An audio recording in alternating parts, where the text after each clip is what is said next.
ఆ బాగి ఇంటికి రాగానే మనోహరి అమర్ దగ్గరికి వెళ్ళి అమర్ బాగి వచ్చింది అని చెప్పగానే అమర్ చాలా ఎక్సైట్గా ఫీల్ అవుతాడు. కానీ ఆ ఫీలింగ్ని బయటికి చూపించాడు. పిల్లలు చాలా సంతోషపడుతూ ఉంటారు.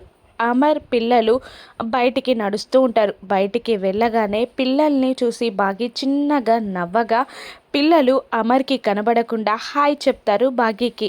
బాగీ కూడా చాలా ఎక్సైట్ అవుతూ పిల్లలకి హాయ్ చెప్తుంది. అమర్ బాగి అలా కాసేపు ఒకరి కళ్ళలోకి ఒకరు చూసుకుంటారు. ఎవరు ఏమీ మాట్లాడకపోయేసరికి బాగి అమర్ వచ్చాడు అని చెప్తుంది మనోహరి. అమర్కి మనోహరి మనోహరి అమర్ బాగిని పిలు అని అంటూ ఉండగా కోపంగా చూస్తాడు అమర్. అప్పుడు ప్లీజ్ అమర్ పాప కోసం తప్పదు పిలు అని అనగానే లోపలికి వెళ్ళు అని అంటాడు అమర్ కోపంగా. కానీ బాగి వైపు చూడకుండా చెప్పడంతో బాగి ఫేస్ని డల్గా కోపంగా పెట్టుకొని పక్కకి తిరిగిపోతుంది. ఏమైంది బాగి అని అంటూ ఉండగా ఎవరిని పిలిచారు అని అంటుంది బాగి. నిన్నే అని మను అంటూ ఉండగా మరి నా వైపు చూసి చెప్పలేదు కదా అని అనేస్తుంది బాగి.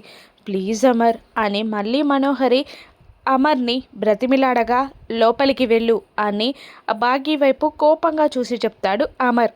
అలా కోపంగా కాదు ప్రేమగా పిలవాలి అని బాగి అనగానే కాస్త వెటకారంగా ముఖం పెట్టి లోపలికి వెళ్ళు భాగమతి లోపలికి వెళ్ళు అని వెటకారంగా అంటాడు అమర్.